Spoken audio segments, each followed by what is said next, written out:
Hello. Live. Give it a moment.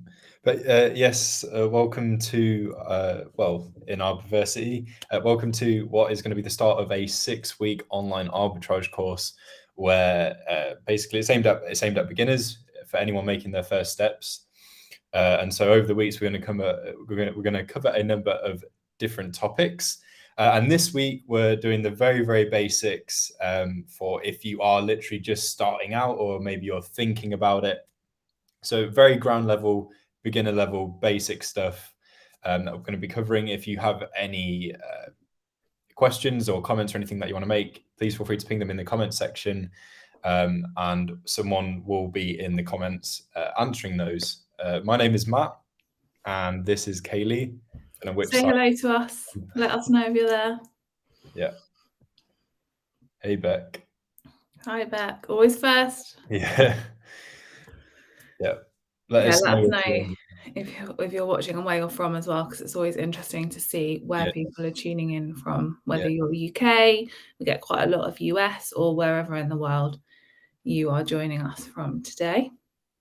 There's always a bit of a delay, so it's like no one's here, and then all of a sudden people appear, because we're a bit ahead of you guys, so we'll give it a little bit and then we can say hello to you. Just as a bit of a recap from what I just said a moment ago, because I can see that there's people joining us now. Welcome to what is week 1 of 6 of our online arbitrage course for beginners. So this is great for you if you are starting out, and today's session is purely about the ground level, like very, very basic stuff that you need if you are getting started, or maybe if you haven't gotten started yet and you are thinking about doing so. So this is aimed at you. If you know absolutely nothing, then now is the place to start. Hi, Emma. Yeah, we'll be it's kind of key terms and what does everything mean. You know, when you first start looking into it, I think it can be a bit daunting because it's like you're reading something and there's lots of acronyms and words that you don't even know what they mean. So how can you get started when you don't understand all the blurb and stuff? So we'll be covering you, right, as Matt said, right from the beginning, to make sure that you know you can understand everything, and then obviously you've got the basics to go forward, and then it'll get a little bit more kind of in-depth and complex as we move through the 6 weeks. So it'll be every week, every Monday afternoon. Well, afternoon for us, 3 p.m. UK time, maybe not afternoon, depending on where you are joining us from. So shall we get started? Yeah, let's get the ball rolling. So I'm going to show you a little bit of some slides and then talk you through them today. So the first thing that we are going to talk you through is obviously what is online arbitrage. So to put it really simply, it is where you will find a product, an item online, purchase it online, and then sell it on Amazon for a higher price than you have bought it for. So obviously making a profit, and that's where you make the money for your business. As the name suggests, online arbitrage is online, so you're buying the products online, and then you might have also heard of retail arbitrage as well, which is where you buy the products from a physical brick and mortar store. That's kind of the retail side of it, and then you're selling them on Amazon as well at a higher price than you bought it for to make a profit.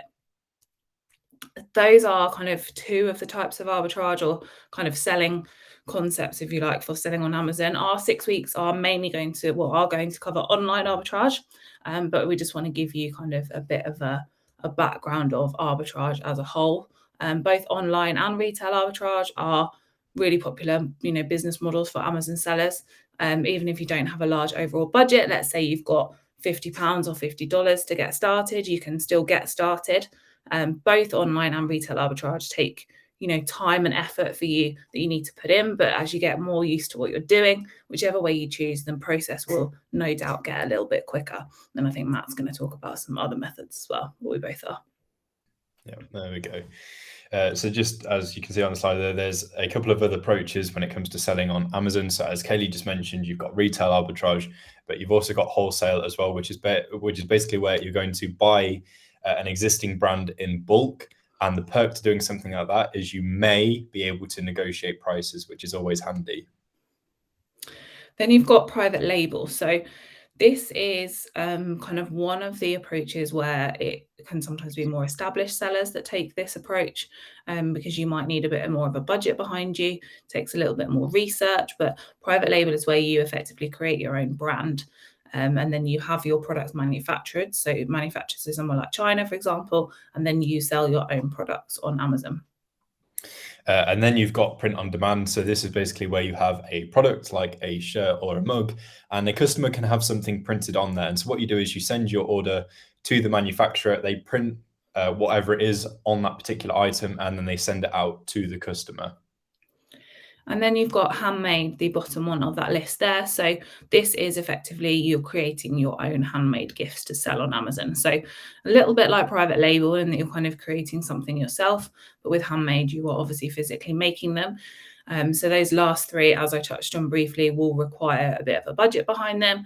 A bit more research in terms of finding kind of a niche that you'll sit into within Amazon, and also some marketing involved to obviously market your business as well. But as I mentioned before, we're mainly going to concentrate on online arbitrage in the next 6 weeks.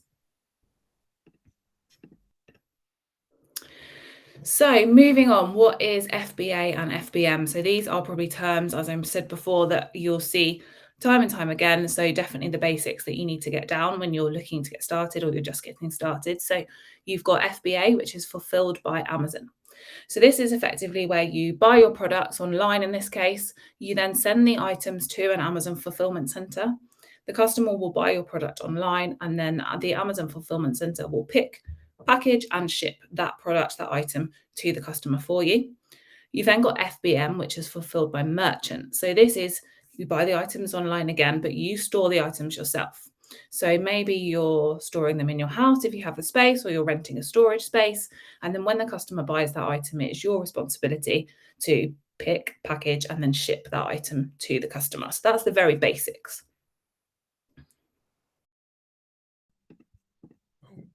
There we go. Let's get that the other way around. Okay, so just on the back of what Kaylee says, that's what FBA and what FBM actually is. But here's a couple of perks to doing FBA. So you're automatically eligible to win the buy box. And part of this is because Amazon ship the products for you. So they're doing that work. They know that they're going to do it on time and to the high standards that they maintain. And then they also handle all of the customer interactions for you, so things like queries, returns, and things like that. So that's why you'd be eligible to win the buy box. And you also gain the Prime badge, which is something that when you go onto Amazon, you do look for it. You do want that Prime delivery. So that's quite important, and it gets people to buy from you.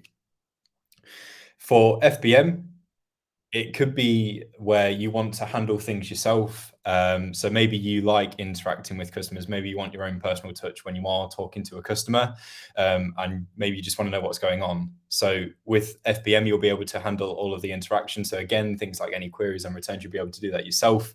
There's lower Amazon fees because obviously you don't have to pay the FBA fees, and it is quicker to start selling on Amazon.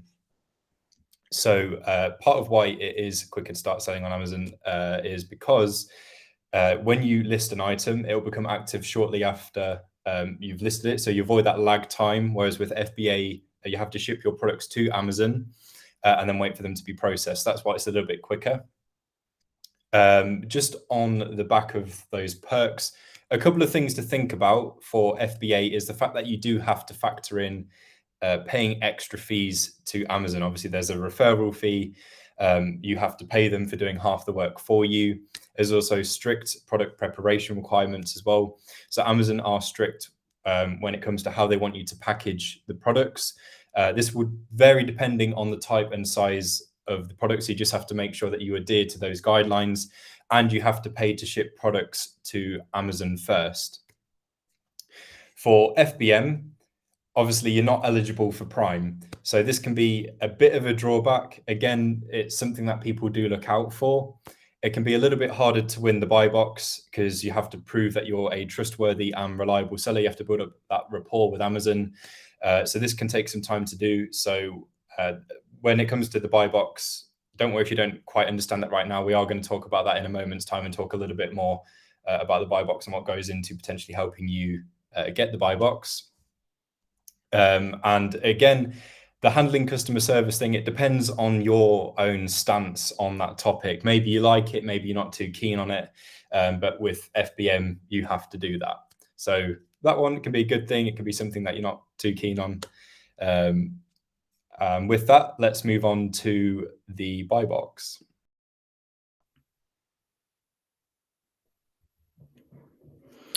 Okay, so what is the buy box? So we've got a screenshot here of an Amazon product page. So whether you have never sold on Amazon before or you're not really sure what goes into it, you've probably bought something on Amazon. And so you will have maybe seen the buy box without even knowing that that's what it was. So you'll notice here on the Amazon product page, you have then got a box down the right-hand side. You'll see the prices circled there. And then we've got two arrows where it says add to basket and buy now. So effectively, the buy box is that box on the right-hand side. It is the place on every Amazon product page where those two buttons are. There can be multiple sellers on an Amazon listing, but only one seller will win or hold that buy box at any one time. So if I'm a customer and I go onto Amazon, I search for whatever I want to buy and I find that product. So for example, let's say it's this product here. The chances are I'm not going to sit and go through all of the sellers on that listing. I am just going to think, yeah, that's the one I want. I'm going to add it to my basket or I'm going to buy it now. And if you are the seller that's currently holding that buy box, you've got the sale. So that's why the buy box is so important. And I know Matt's going to talk about this in a little bit more detail, but effectively the buy box is that box that your customers will buy from. So that's what the buy box is. Now, as I mentioned a little bit ago, there's a couple of things involved when it comes to helping you get the buy box. There isn't like a little book that says, yeah, you need to do this, this, this, and this in order to get the buy box, and you take it off as you go. There's nothing like that. No one actually knows 100% what goes into helping you get the buy box, but we can take a pretty good couple of guesses as to some of the things that contribute to that. So, for example, having things like good Amazon account health, which we're going to touch on in a little bit again, having a great competitive price. So if everyone on the listing is sitting somewhere around £46, for example, and then you hop on with like £56, obviously everyone that's sat up there in that £46 area is probably going to get the buy box and you're just there on your own. So always take a look at the competition on a listing and make sure that you take that into account when you do set your own pricing. Whether you're an FBA or an FBM seller is taken into account as well. Again, as I mentioned a bit ago, if you're FBA, you're automatically eligible to win the buy box right off the bat. Whereas with FBM, it does take some time. You've got to build up that rapport with Amazon.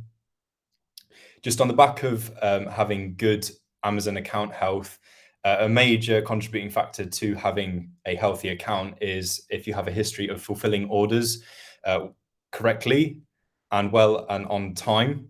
So if you're FBA, this is something that you don't really have to worry about as much because, as I say, Amazon are fulfilling the orders for you. And even things like positive feedback gets taken into account. Also, I wanted to say, if you are selling used goods and things like that, don't worry, because with the buy box on Amazon, there's one for new products, new listings, things like that. If you are selling used goods, there is a separate buy box for used goods. So don't worry about that if you were thinking that. Bring us back on. There we go. So what we're going to do now is we're just going to run through a little bit of Amazon terminology, because so far we might have said a couple of things that you may not have understood. So we're just going to run through some of those things now.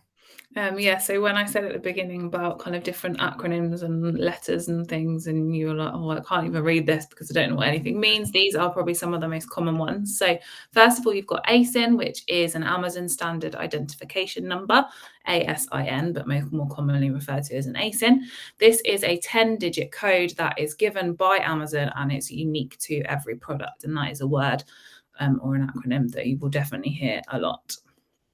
So that's Amazon's way of keeping track of a particular product. But what about you? So this is where SKU comes in, and that stands for stock keeping units. This is a code to describe a product that you will set yourself, and this is going to help you monitor stock. You've then got FN SKU, which is a fulfillment network stock keeping unit. So on the similar kind of theme. It is a code to connect an item within Amazon to a seller. So for FBA sellers, for example, this is used for processing the product in the entire shipping process. So basically keeps a track of it. You may also hear about products that are referred to as replenishable or replen items.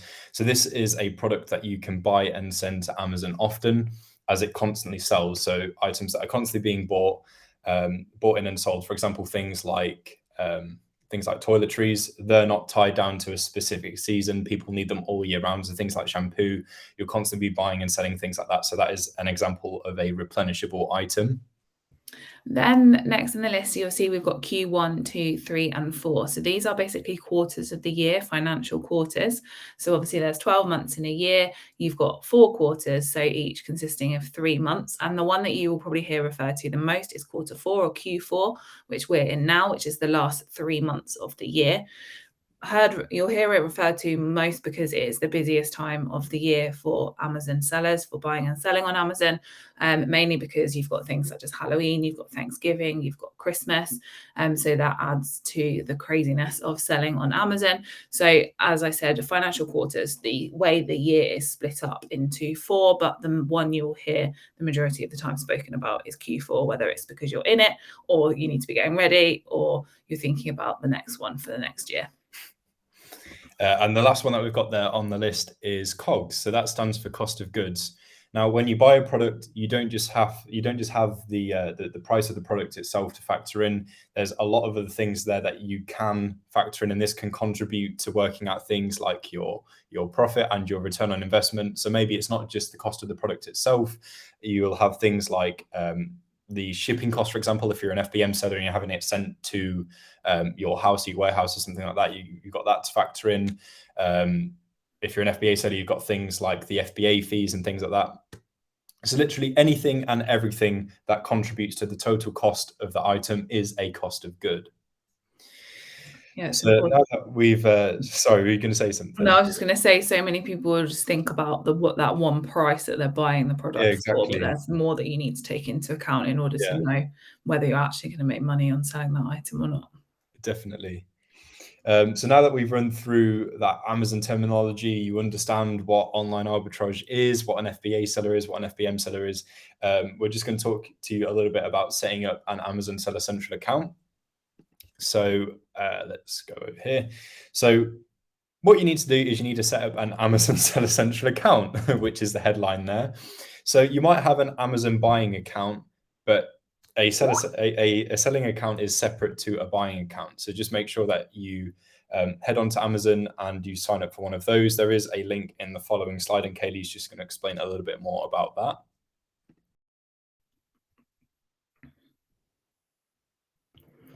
Yep, so as Matt said, you need to go to Seller Central and click on sign up in order to sign up for an Amazon seller account. And as he also mentioned, that's obviously separate to having a buying account, which I would have thought the majority of people will have an Amazon buyer account, but a seller account is separate. So when you go to sign up, there are different plans that you can sign up for. So we've got some examples here. You've got individual and you've got professional with some example bullet points underneath. So a lot of people will sign up for individual first. As the first bullet point says, you can sell fewer than 35 items a month on the individual plan. So some people will sign up for that one, kind of wanting to test the water and see how they get on, and then upgrade to the professional one a little bit later, because as the bullet point says, you can sell more than 35 items a month on that one.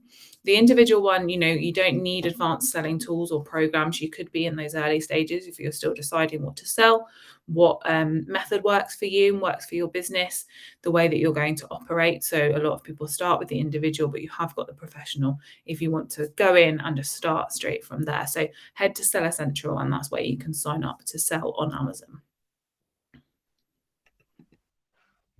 So just on the back of that, a couple of the things that you'll need. So once you've decided to sign up, you will need a business mail address or an Amazon customer account.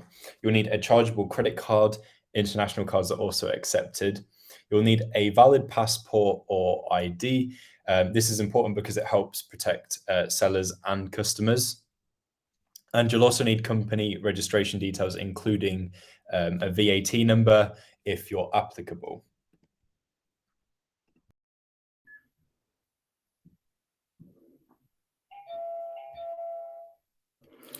And then we will talk a bit about tools to use in your Amazon seller journey. So the first thing I want to touch on is Arbiversity. Obviously, you are in the Arbiversity Facebook group, and this is why you're watching us today. But Arbiversity is a really useful resource if you're just getting started or thinking about getting started. So as well as our online sessions that we're going to be running every week, you've also got a free course in Arbiversity, which will basically talk you through a bit more information than we're going to cover in our live sessions and approach it in a slightly different way, different pieces of information. So really, really useful as a getting started resource, and also if you want to refresh your knowledge about anything. Then moving on, we've got deal flow software. So deal flow software, I'm going to touch on them really briefly because we will be talking about these in a lot more detail as the weeks go on. But deal flow software is effectively where you sign up for some software and deals are dropped into your portal or your account. Because the first step of selling online on Amazon is obviously finding products to sell. So deal flow software is kind of where deals are given to you. You still need to look at them and analyze them and kind of figure out if they're right for your business, but that is one way. Then you've also got deal analysis software. So this is where you will be finding products, finding deals to sell on Amazon, and that software will analyze that deal and effectively tell you, whether it will be profitable for your business. So much information can be given to you through that software. But again, we'll touch on that in more detail. You've then got repricing software. So let's say you've got the products and you're now ready to sell them on Amazon. The next step is, how much are you going to sell them for? How are you going to compete with other sellers on Amazon? What you might feel a bit kind of daunted about that almost, what price is going to be the right price to sell at. Repricing software can really, really help you there. And then moving on, you've got accountancy and stock management software. So this is maybe for sellers who are slightly more advanced, who have maybe quite a few listings and they really need to keep on top of their business, on their profits, how much money they're making, how much stock they've got, or the stock that they need to manage. So that is definitely something to bear in mind, maybe when you get a little bit further down the road. So just on the back of that there, just a couple of examples, specific examples of some of the softwares that were mentioned. So for like deal analysis software, for example, you've got something like BuyBox Pro, which is great. So you'll find your product on Amazon, you'll enter in your buy price, sell price, press analyze, and you literally get loads of different things there that tell you sort of like the sales for the product, they tell you the competition, how much profit you're going to make on that item, and there's lots of useful information in there, like seeing the BSR and how that's fluctuated for the item. So it's really, really handy. You get so much information with one click, all about one item. You've got Profit Protector Pro. So this is a repricer. So when you are initially starting out, you might just want to use what you've got on Amazon, so setting a minimum and maximum price on your items and just going from there. But when the time comes when you feel like you need to up your game, you can get something like Profit Protector Pro. Again, you can set your minimum and your maximum prices, but what really gives you such a massive advantage over other sellers is the ability to set what's called a repricing strategy. Don't worry if some of these things completely bamboozle you right now, because as we go along through these weeks, you'll see where we are using things like BuyBox Pro, Profit Protector Pro, and such when we are explaining different bits and pieces. So if you don't quite understand it now, stick with us. You will end up understanding what exactly we mean when we say things like repricing strategies. And then you've got online arbitrage deals, which is an example of the deal flow software that Kaylee mentioned. So if you sign up to a service like this, basically it helps you with your sourcing. So when it comes to selling on Amazon, sourcing is a really important task. So you need products to sell on Amazon. So it's really important. However, this can take quite a lot of time. Some days you might really struggle to find something. So online arbitrage deals cuts out a lot of the stress. It can also save you a considerable amount of time as well. So they'll find the deals for you and you just get them dropped on your lap. So you can go for the items that you get in online arbitrage deals, and from those items in there, you can use those as leads, and from them you can find others like similar products, maybe on the same website, things like that, to help you with your sourcing. So things like that are really, really great. And as I say, you will see us sort of like mention them a bit more as the weeks go on and even use them. So if that does sound like something you would be interested in, you're more than welcome to check out each of those on their respective websites, or stick with us and you can see them in use. So with that being said, next week we are talking about sourcing items and analyzing deals. So what goes into a good item, things to look out for, things to avoid, etc. So definitely stick around for that. That's going to be really exciting. We've got lots of videos as well to show you all to do with that. So tune in next week. And we are going to give you a little bit of homework. So if you have maybe been thinking about getting started for a little while, and especially if kind of what we've said to you today, you think, yeah, I know that, I understand, and I'm ready to go. So sign up for your seller account on Amazon. Let us know in the group if you're just getting started, how you're feeling about it, kind of what approaches you're taking to get started, or check back in with us next week. As I said, these will be every Monday afternoon, so we'll be back with you again next week. But that is your homework for this week. I'm the teacher. So I'm setting you your homework to sign up for your seller account so that you can get started, because we'll guide you kind of through the process, I guess, over the next 6 weeks. Yeah, this is your calling. You watching right there. I can see you. I want you to go sign up now. So, we're going to hold you to account in the group. So definitely keep us posted. We are really interested to see, how you're getting on. And of course, the community in Arbiversity is really helpful and really supportive. So if you have any questions as you go along on your way, then pop them in there, and the team and also just the people in the group will be happy to help as well, because everyone's always really helpful. But that is our week 1 of 6. Yeah. Thank you for joining us. No worries. Let us know if you enjoyed this live stream. As I say, it's week 1 of 6. We are back next week and the week after that and the week after that, and you'll be seeing us again covering lots of different topics. So definitely come back next time. It'll be more in depth next week. So I don't think there's any. No, we haven't got any questions to answer. Like so we will leave you to it. Thanks for joining us, guys. Thank you very much for watching, everyone. See you soon. Take care. Bye-bye.